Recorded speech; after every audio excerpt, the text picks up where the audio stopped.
First of all, thank you for everyone who has taken the time to be here today for what we hope is going to be a very interesting and hopefully not too terrifying discussion. As I think you all know, the Octavian Report's a quarterly magazine of ideas which covers geopolitics, economics, and culture. And across our various verticals, which include our conference pre-COVID and now post-COVID, the Octavian Forum, as well as our podcast and some other, we're going to be launching something on Substack shortly.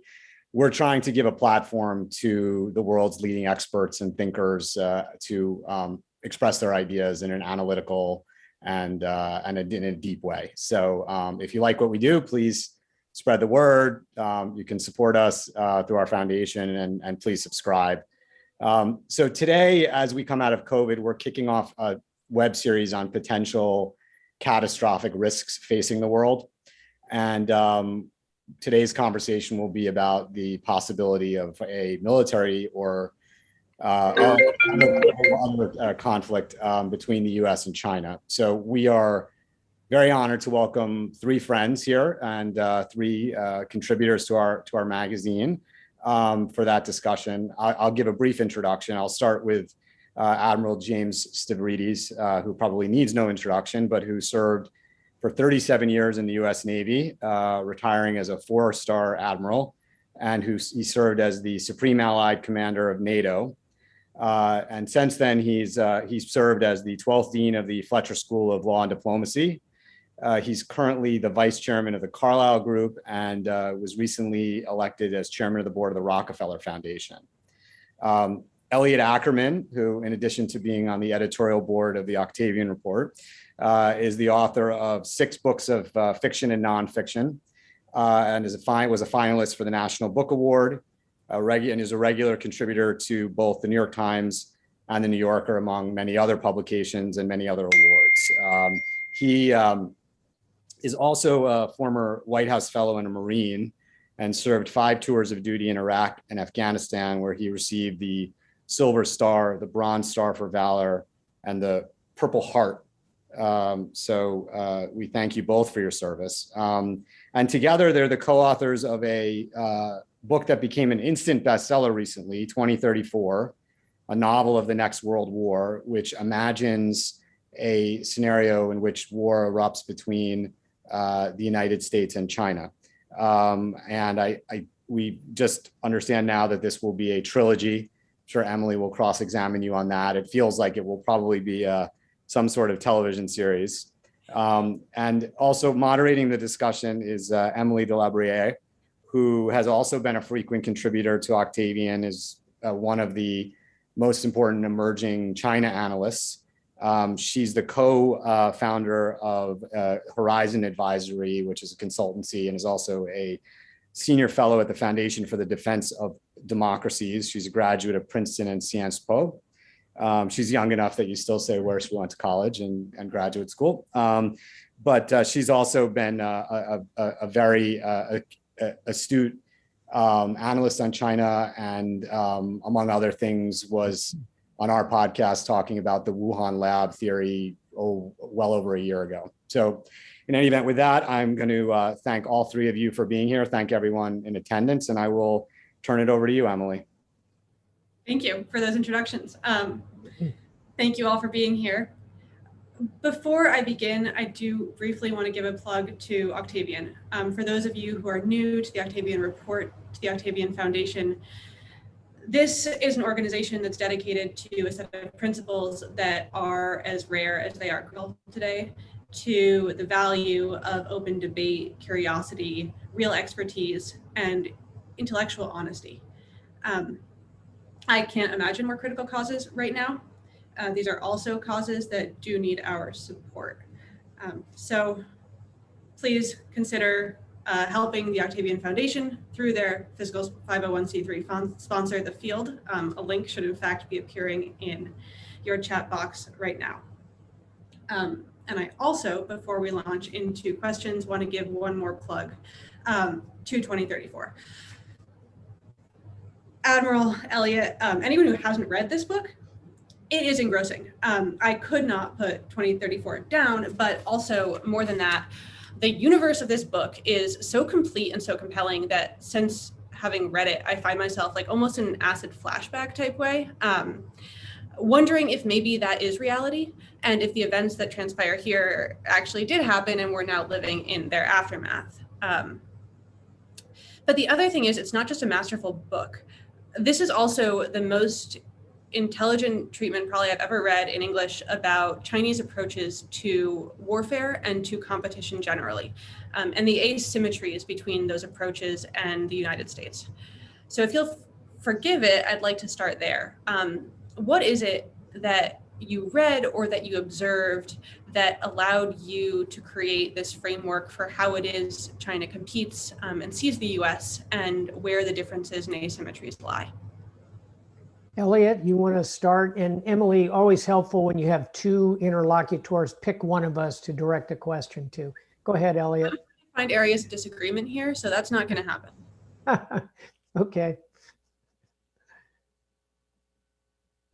Sorry, you're welcome to find those areas of disagreement. We just ask that just so we don't step all over each other. I think the spirit of this book, and when this project kind of first came forward, the issue that Jim and I were always totally aligned on was that this was going to be a character-driven story. And I think we were aligned on that from an artistic perspective, because those are the types of books that we like to read, ones where you feel a level of investment with the characters, and also books that have a plot that moves it forward. But I think probably on a more meta level, it comes out of an understanding of the nature of war, and that despite all of the technology we superimpose onto armed conflict, at the end of the day, it is a contest of human wills. Between individuals, between nations. And so if you want to tell the story of a war, tell the story of a contest between human wills, obviously you need to tell a story about humans and human beings. And so we very much wanted to go deep into the psychology of the characters and show how that psychology manifests in the decisions that they make. So if you felt that it was compelling or well done, then thank you for that. Now I'm going to try to drill down more on the competitive approaches and future of warfare we see drawn out here. One of the points that particularly jumped out to me was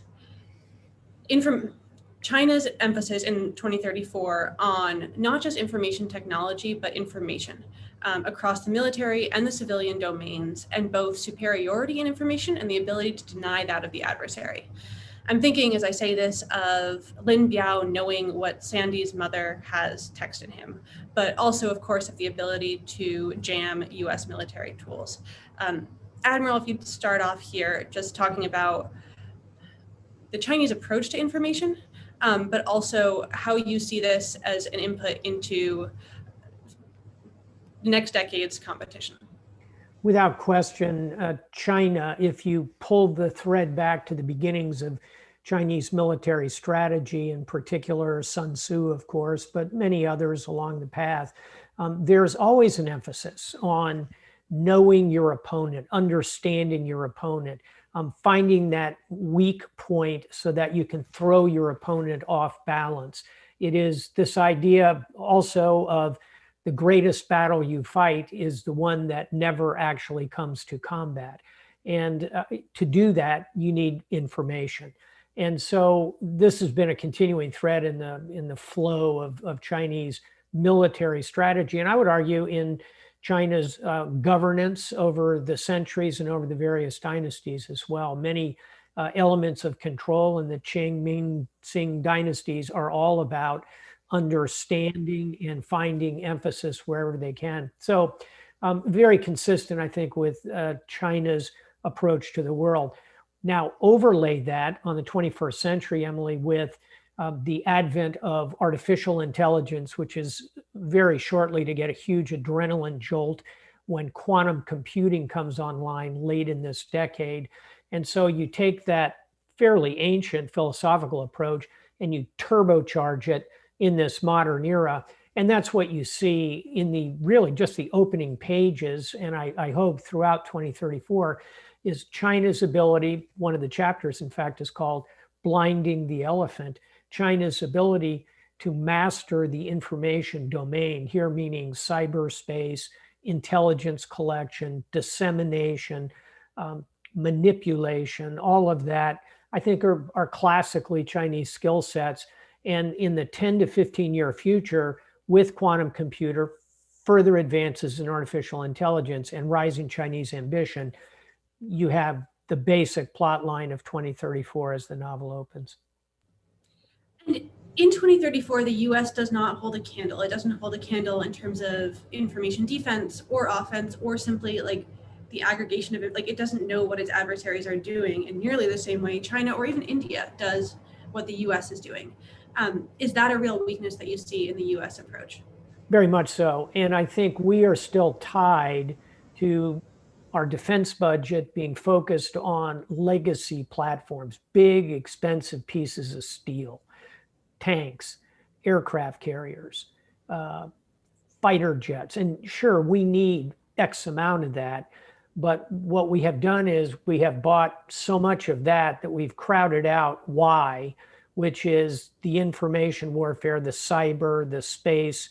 What we need to do, my view, is reduce X, increase Y. And in particular, as I look at 21st century warfare, I think the new strategic triad is going to be the mix, the balance of unmanned vehicles, cyber and cybersecurity, and special forces, elite humans who are performance enhanced. So look for that triad to be extremely important. And you see elements of all three of those, of course, in 2034. Elliot, by the way, I should mention, himself was a special forces officer, a Marine Raider, which is the SEAL equivalent in the Marine Corps. And I think a lot of his thinking informs that view as well. And I'll add that as one of the points you make is it's not just that the US is investing in these technologies that are outside of the goal of information warfare, it's also that they're dependent on information and vulnerable information systems. So they're not only accomplishing perhaps the wrong things, but they also fail to accomplish anything at all. Elliot, we've been talking about still information technology and information as these emerging domains that are going to define next generation warfare. But there's also, needless to say, a big emphasis in this book on non-conventional warfare, namely on nuclear weapons. And especially the idea that there might be this miscalculation between the very rational Chinese assumption that the US will not escalate to nuclear weapons and the messiness, I don't want to give any spoilers here, but the messiness, the political pressures that perhaps could lead to escalation or mistakes or misunderstandings down the road. How real do you think a potential miscalculation on either side's front about the likeliness of nuclear war is? Sure. And before I answer that, just speaking of miscalculations, and I came in to kind of catch the end of the Admiral's comments there. I feel like I would be remiss if I didn't point out that the Navy SEALs are the equivalent of the Marine Raiders, not the other way around. Sometimes we get that mixed up when we're talking, so I just thought I'd bring that up. But all kidding aside, when we were talking about this scenario, and in this story that is kind of as we mentioned, is a step-by-step journey down this pathway of escalation. I think what just became very evident was that at a certain point, the question of nuclear weapons is on the table as, without spoiling too much, as one side begins to sustain strategic losses that alter the balance of power. And after 20 years of forever wars, we haven't thought a lot about our nuclear arsenals or those of our adversaries in a really meaningful way. But what we quickly realized was all of the same game theory from the Cold War begins to apply. And again, not with giving anything away, in the book, there is a situation in which one side kind of suffers a real devastating loss at sea and is very much on its heels and is surprised at being on its heels. And the immediate question is, okay, what do we do to recover this loss? And oh, by the way, we do have this nuclear arsenal we can pull out if we want to. And is there a way to pull that nuclear arsenal out in a manner that is somewhat measured to correct this offset? And and that very much was the thinking in the Cold War, was that the United States would be able to offset the Soviet superior numbers in Europe by the use of tactical nuclear weapons. So could you see such a paradigm imposed somewhere else in the war, at a war at sea? We thought so, and so nuclear weapons do play a significant role in the book. Yeah, I'll just add, I think it's seductive for strategists to think, oh, I'll just use a tactical nuclear weapon at sea, and somehow both of us will implicitly agree that we'll only throw these nukes around at sea, because God forbid we would cross that bright shining line to use it ashore. I don't think it works like that, unfortunately. It is always the theory of the case in war that you can control that ladder of escalation with precision. But once large numbers of your national compatriots are killed, rationality goes out the window. I'll give you an example from a little known or little remembered American war, which was the Spanish-American War. And you may vaguely recall in 1898, a battleship, the USS Maine, blew up in Havana Harbor. And well over 200 US Navy sailors were killed. The country went on fire. And hyped by so-called yellow journalism, William Randolph Hearst, banner headlines. You'll remember this, remember the Maine.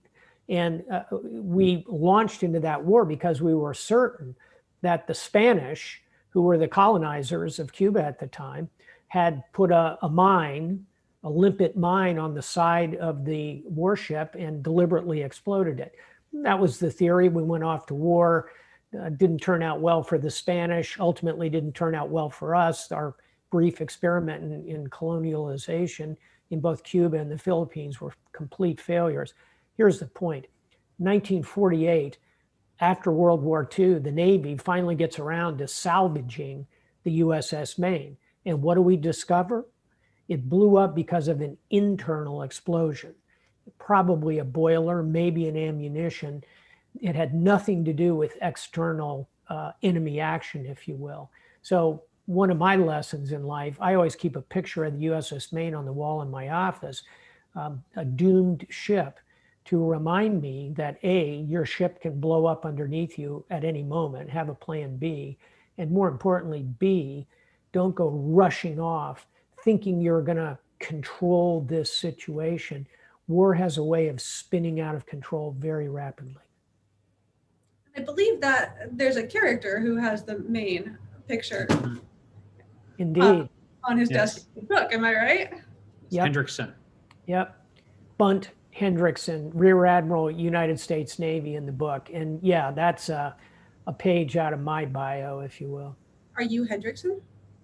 I think all of the characters have a bit of each of us in them.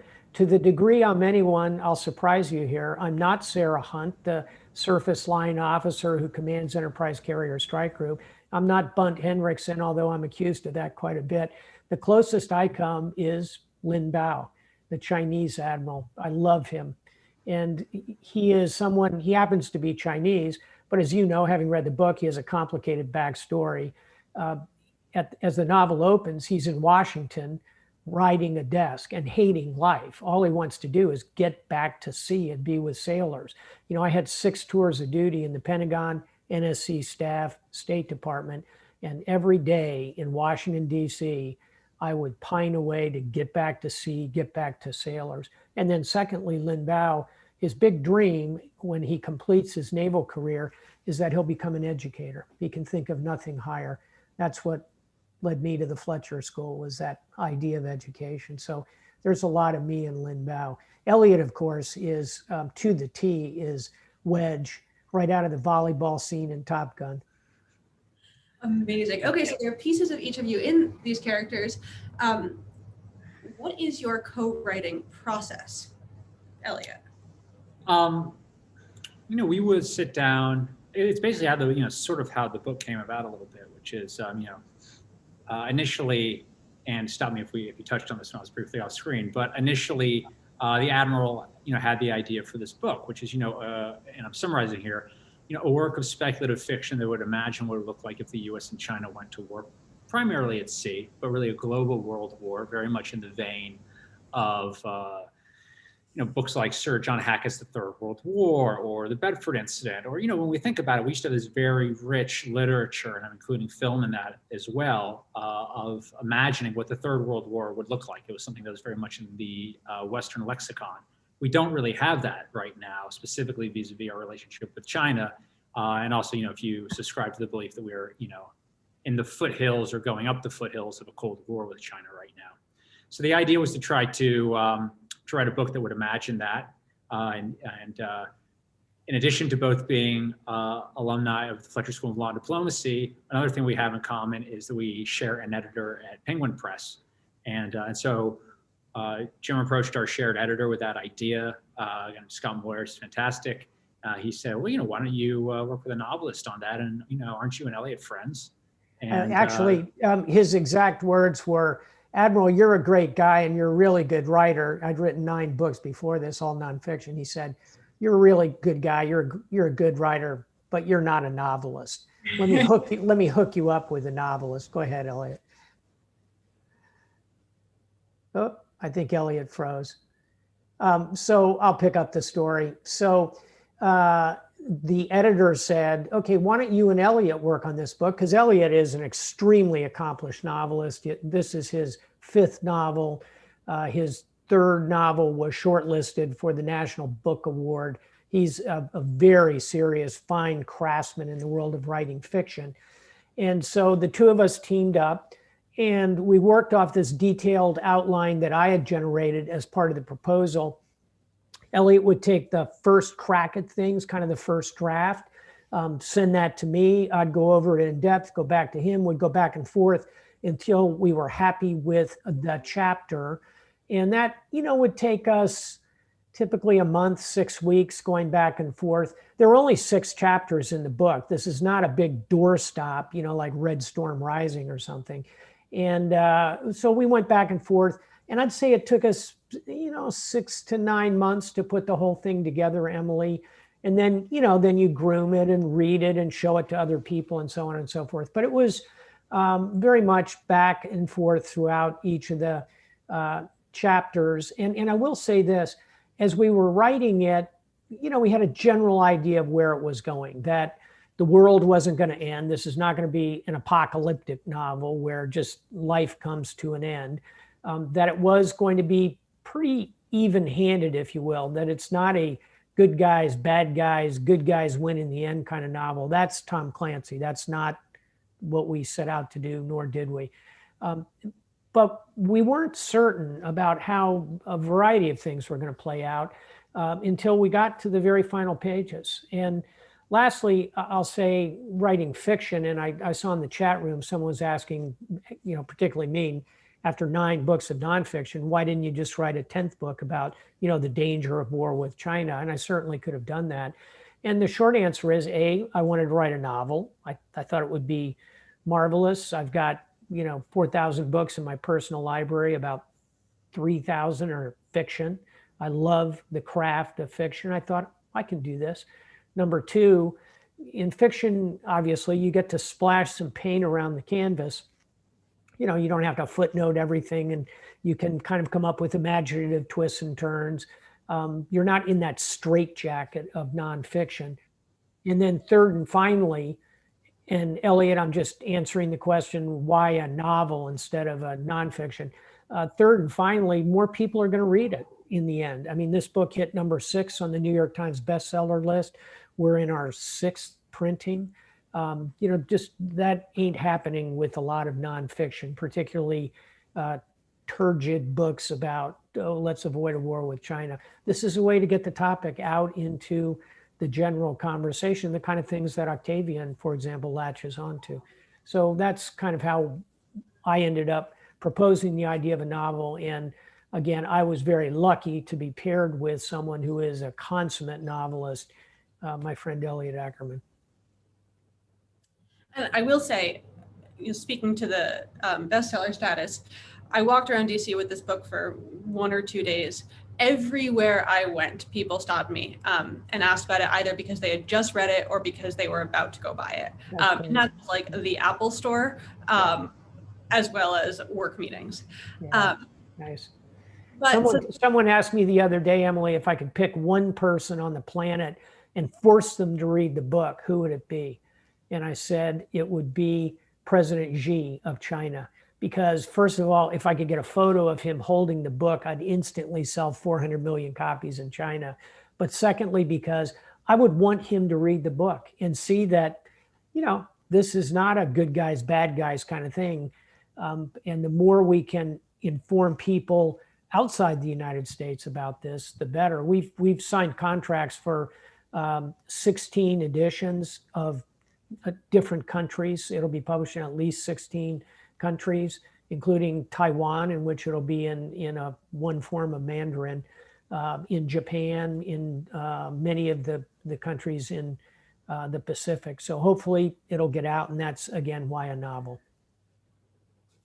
I like that we're talking about other countries here, and that this comes off having spoken about partnerships. In this book, US allies barely feature. NATO is mentioned. Admiral, you have a tremendous experience with NATO, but they don't do anything. Japan doesn't come in there. Do we think American alliances are defunct? Is that what this is about? First and foremost, again, this is a cautionary tale. And if we learned anything over the last few years, it's that the Trump administration, love them or not, did not have a high regard, shall we say, for NATO, for example. And a lot of harsh comments, a lot of derogatory sort of views expressed about NATO. If we continue that pattern, believe me, this garden that we've tended since the end of World War II of allies, partners, and friends, 3 different things, that garden is going to wither away. And I think part of the cautionary tale, Emily, you're exactly right, is what happened to the allies? And I'll tell you this, 10 to 15 years from now, if we don't invest in those alliances, they will wither away. They will go elsewhere. There's competition out there. So I, for one, believe critically important for the United States, if we're going to balance a rising China in this century and thus avoid a war, it's going to be through working with allies, partners, and friends. Which then, because you mentioned the Trump administration, raises the question, Elliot, when did you start writing this book or start framing it out? We started kind of imagining this book, I'd say, in 2018. And so, certainly well before the pandemic. And one of the things that was interesting in writing this book was that, a great deal changed as we were writing it, which, posed a number of challenges. Some of them were narrative. For instance, there is a character in the book who is Iranian, who is the namesake of General Qasem Soleimani. And when we first started writing that character, Qasem Soleimani was very much alive. And after he was killed, one of the first phone calls I received was between me and Jim being like, man, we got to rethink how that backstory works for this one character. So little things like that. So, but yeah, about 2018. And since 2018, we've seen a new administration. We've also, and with it, an emphasis, at least rhetorical, on working more in multilateral bodies and re-strengthening U.S. alliances. We've also seen China's global image increase, decrease, at the very least change, with COVID, with aggressiveness, with what have you. How do you see, again to Elliot, this affecting the risks that you focus on in this book, the possible scenarios, the likelihood that we are indeed abandoned by our allies, the future that you lay out? Again, this is not a work of predictive fiction. It's a work of speculative fiction, really told in the spirit of being a cautionary tale. This is what could potentially happen. And I hope anyone who picks up the book will not only engage with the story we've told, but start also, using their own imagination to think how the future might unfold. But specific to your question, I don't think that, events of the last 2 years, and I think the juggernaut there is the pandemic, in any ways changed the fundamental story that we've told. I think it's more been an experience for us of seeing that the relevance and the urgency of this story take on greater momentum over the period of time that we've written it. Yeah, I'll just, if I may, add to that. I think China's reputation is taking some hits, most obviously because of the pandemic and the initial mishandling. Whether this came out of a wet market or out of Wuhan lab or some combination, which kind of seems most likely to me. I think we can probably all sensibly agree on two things. One is that this wasn't intentional. I think that is a foolish conspiracy theory I've seen bandied about. But I think number two, most people would agree that China mishandled it, that in particular travel in that particular time period, Chinese New Year, probably created a global super spreader that really pushed us off to the races. So I think China has some accountability in that regard, some explaining to do. I hope that is going to come. And because all of that will help us get ready for the next pandemic. Bottom line, there's reputational damage there for China. And then secondly, human rights, treatment of Uyghurs, the crackdown in Hong Kong, all of that is not helping China reputationally. And third, One Belt, One Road, has its pluses and minuses as a strategy, but increasingly nations are finding themselves in a kind of debt trap as a result of that. That's not helping either. So I think China has some work to do in this regard. And I hope they do. I hope they seize the moment, improve their behaviors where necessary, just like I hope we seize the moment and improve our behaviors where we need to make improvements, notably here in the United States, the terrible divisions in our society. We've got to work on that. So nations are like people. They've all got work to do. I think China has some work ahead of it, as do we all. Some more than others. Yeah. I want to go back to something you said, Elliot, about this is not predictive fiction. Recognizing that, do you all the same ever worry that by putting words to paper, you are prophesying the future? This is one book. So I don't think that we are necessarily prophesying the future. I would actually view this as this exercise as a prophylactic. And so much as, if we look at the Cold War literature that we already discussed, the one thing that the United States and the Soviets did very well was we certainly thoroughly imagined what a nuclear third world war would look like. And one of the few areas of agreement that we had was that such a war would be horrible, catastrophic, not only to both nations, but to the entire world, and should be avoided at all costs. And there was broadly a consensus on that point. My fear is more that, there isn't a whole body of literature about what a war with China would look like. It's not, at least in recent years, it hasn't been foremost in, again, at least in many Americans' thoughts. And furthermore, coming out of our forever wars, a concern that I have always harbored is that America now has a very different relationship with war. Where war is something that's, fought by our all-volunteer military and that we throw on the national credit card with our deficit spending.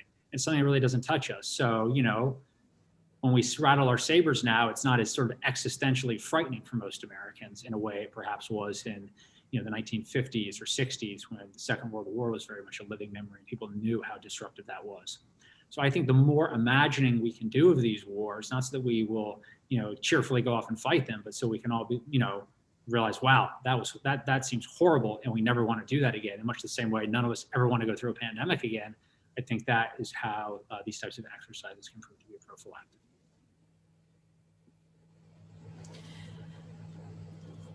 And I think we've lost Elliot again, but I think he concluded his thoughts. So Emily, over to you. Well, I'm disappointed to have lost him just now because right now you've agreed on just about all of your answers, I think. And as I said at the beginning, I'm eager to find out where you don't disagree. So what I was hoping was to have you guys play the dating game where you wrote down your biggest area of disagreement and then we figured out whether or not that was the same. Having lost Elliot, I'm gonna give you the benefit of the doubt and just ask you, where do you disagree? I don't think we have, I'm sorry to disappoint you, I don't think we have any significant area of disagreement. We had some tactical disagreements along the road about how quickly would one side or the other deploy a tactical nuclear weapon. We had some conversations about could this character, for example, the character of Wiseacre in the National Security Council staff, could he really be that venal to effectively foment a war? We had back and forth, but I think this is a book in which we have largely been in agreement. And frankly, I think if you're trying to write a novel together, you're not going to have a lot of knockdown, drag out, total disagreements, or the project just isn't going to come to conclusion. Elliot, she was asking me about areas of disagreement. My response was no big ones, maybe some tactical conversations. You might remember it entirely differently, who knows? No, that's my recollection as well. It was a pretty smooth and joyous writing process. That's not quite as exciting as I was hoping, but I'll take it. And on that note, I'd like to open it up to Q&A from the audience. And correct me if I'm wrong, but I believe that the approach is going to be that if you have a question, please just go ahead and raise your hand via the Zoom function. That's correct, Emily. If you have a question, raise your hand. I will be monitoring. This is Sam Munson, Octavian Report Editorial Director. I'll be monitoring the hands raised in the chat. So anyone who wishes to ask a question, please put your hand up now, and I'll get it in front of the panelists. I'm just looking at the chat function, some interesting comments from Jonathan Grainoff with some citations. Yes, and our first question actually is going to come from Jonathan. If you'll hang on one second, Sure. I'm going to turn on his mic here. I'd rather ask him to unmute.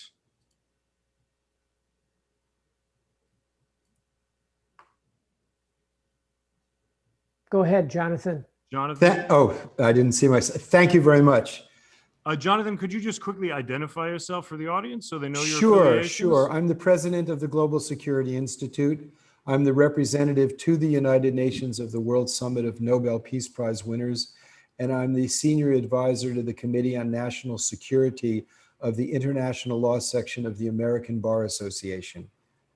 So I'm sort of Wow. I'm sort of in this stuff. And I just debated Guy Roberts recently, Okay. Obviously you were taking his counsel for a while. No, I don't know who Guy Roberts is. He was one of the Pentagon's pundits in NATO when you were there, but I guess he was probably lower. He was in the weeds on these issues. Well, let me get to the substance here. There's a recent article in the New York Times centered around Dan Ellsberg's assertion that in the 1950s there was an advocacy within the military establishment of the United States to either use or demonstrate the willingness to use nuclear weapons with respect to Taiwan. Presently, our conventional forces are not necessarily capable of intimidating the Chinese from being somewhat irresponsible there. And should they become irresponsible, should they go and seek to annex Taiwan, there is a history in which nuclear weapons were put into play in the past.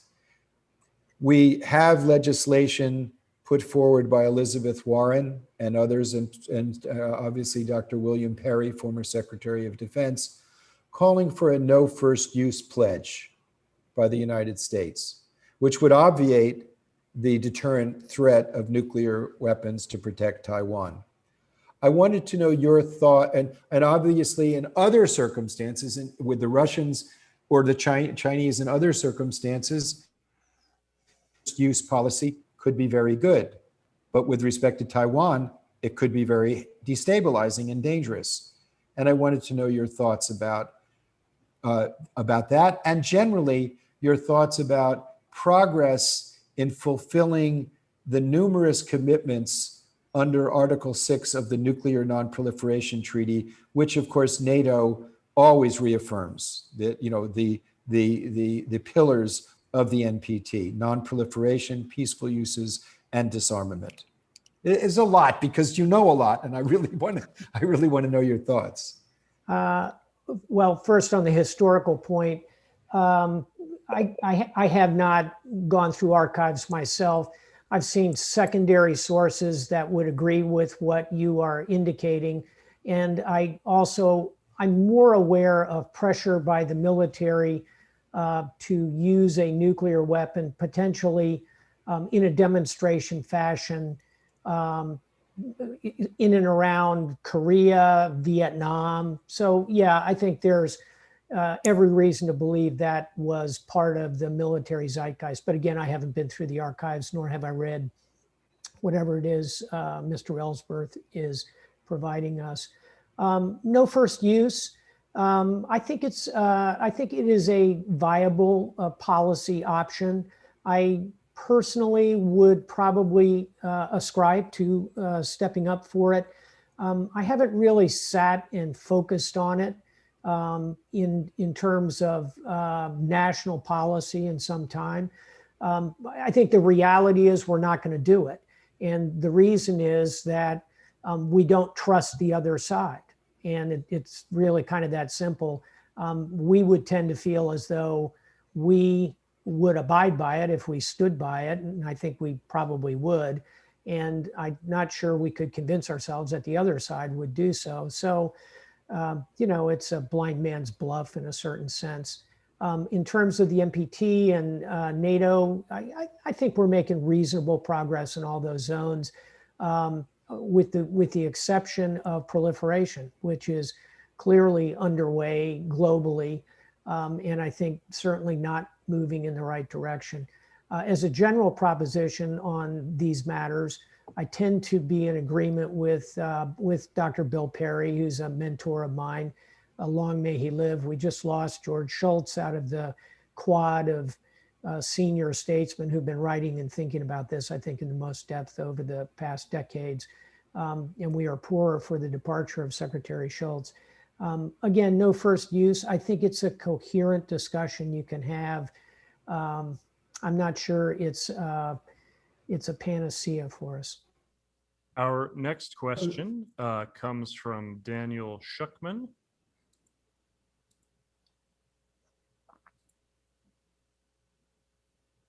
Daniel, can you hear me?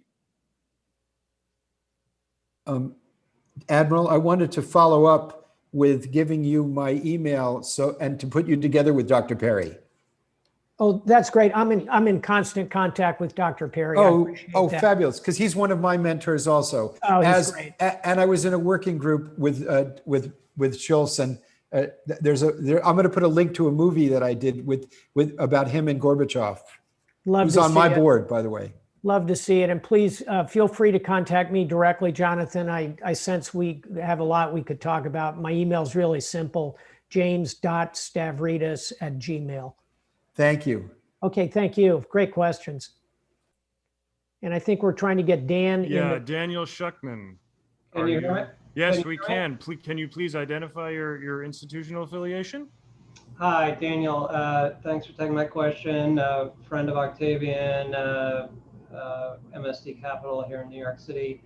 I had typed in a question, but I'll repeat it. I mean, it's essentially, you know, you're doing longer term speculation as I take it in the book. So there's plenty of short term speculation one could do based on recent events in China emanating from the central government there, the lovely clothing worn by Xi at the party congress, whatever that might mean.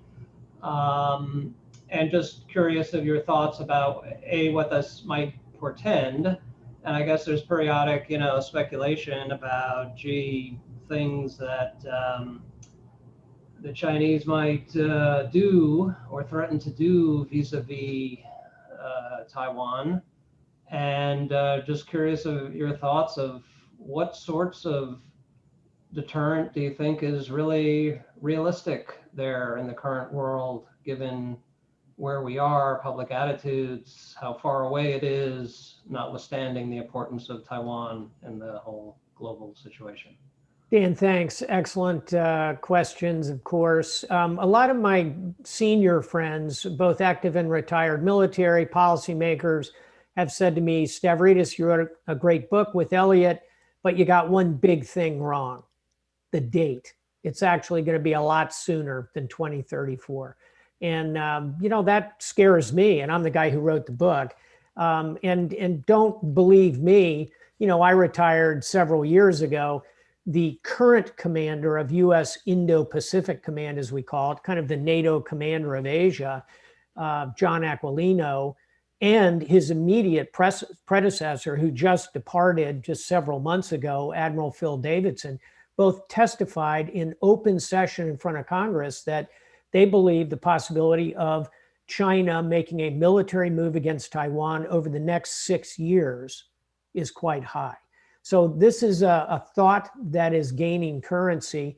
And the theory of the case is that even though China will be much more militarily capable in 10 to 15 years, they might feel that at this moment, because the United States is in a lot of domestic turmoil, that now might be an opportunistic moment for them to, if you will, sort of swoop in and make that move on Taiwan. I hope not. I think the odds of that are actually low, sort of 10%, but that ain't nothing. And your point, President Xi was starting to wear more military outfits, kind of hitting the nationalistic drum quite a bit. All the elements that you mentioned, all of it ought to concern us. So what should we do about it? I would argue we ought to increase our intelligence, information sharing. Diplomatically, we ought to push to consolidate the idea of the Quad. This is kind of a loose alignment between United States, Japan, Australia, and India. Pretty good balance in Asia. Number 3, we should ensure we have strong capability in the zones Emily and I were discussing earlier. Cyber, unmanned vehicles, special forces. We need to ensure we're ready for a 21st century conflict. And fourth and finally, to the point about Taiwan, we need to make Taiwan as difficult to digest as possible for China. We ought to be discouraging them from contemplating a military effort. The way to do that, this is sometimes called the porcupine strategy.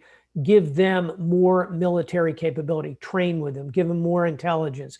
We are not in a treaty relationship, quite the opposite with Taiwan. We don't even have formal diplomatic relations, but I think you're going to see the Biden administration draw closer to them, not to provoke China, but to deter China. So there's a snapshot, I agree, blinking yellow light, and a kind of a sketch map of what I think we should be doing to deter China at this moment. Thank you. Thank you. Are there other questions? Our panelists have about another 10 minutes to answer them. I'm not seeing any raised hands, so I'm going to take the opportunity and hop in and ask something. We do. Oh, yes. Oh, never mind. We have Katrina Swarnos. Hang on one second, Katrina. Hi, I was just wondering what you would, I guess, say in order to create a balance of power throughout the world in general, not just through China and US. Is there any, I guess, particular ways that the US as a country and China can work together to kind of help maintain a global balance of power? Yes, sometimes I describe this as with China, the United States needs to kind of bend the relationship because there are some aspects of Chinese behavior that we're not going to be able to live with in the long term. We're not going to allow them to simply claim the South China Sea as territorial waters. We're not going to allow them to continue these cyber intrusions, manipulation of election. We're not going to allow grossly unfair trade practices that open our markets fully to them and close their markets to us. That's an exaggeration of the state of play, obviously, but we're going to need to bend on that. And we're going to have to bend some aspects of what we're doing, and they're going to have to bend. But we want to avoid breaking it altogether and ending up in a scenario like 2034. So Katrina, to your point, we ought to be seeking actively zones of cooperation with China. And I'll give you a couple. One is pretty obvious, and that's climate. We have a significant global climate challenge. Both US and China have vested interest in helping solve that problem because, there is no plan B, there's no planet B if we don't get that one right. Secondly, I would say that pandemic, although we're all annoyed with China, correctly so, with their mishandling of novel coronavirus in 2019, nonetheless, I will fearlessly predict there's going to be another significant global pandemic in the next 10 years. We better get ready for it and do better than we've done handling this one. And we've learned some lessons. Hopefully the next strain of virus will not be as virulent, for example, as Spanish influenza, which instead of attacking the very old, attacked the very young and decimated the cream of youth of many parts of the world. So I think pandemic and climate are two pretty obvious places where we can and should cooperate with China. Elliot, other thoughts on any of that? I would just bring up one observation, which is that as we kind of end these forever wars and we reckon with the cost, I think one of the costs has been that the U.S. has really taken its eye off the ball with regards to orienting its security posture to compete with a peer level adversary. And right now across the services, with the Marine Corps doing a lot of work on this, there is a massive pivot going on that is appropriate. So I think it's going to be very interesting to watch that space as the U.S. finishes up in the Middle East and refocuses on China and changes sort of the what I'll call sort of its philosophy of warfare.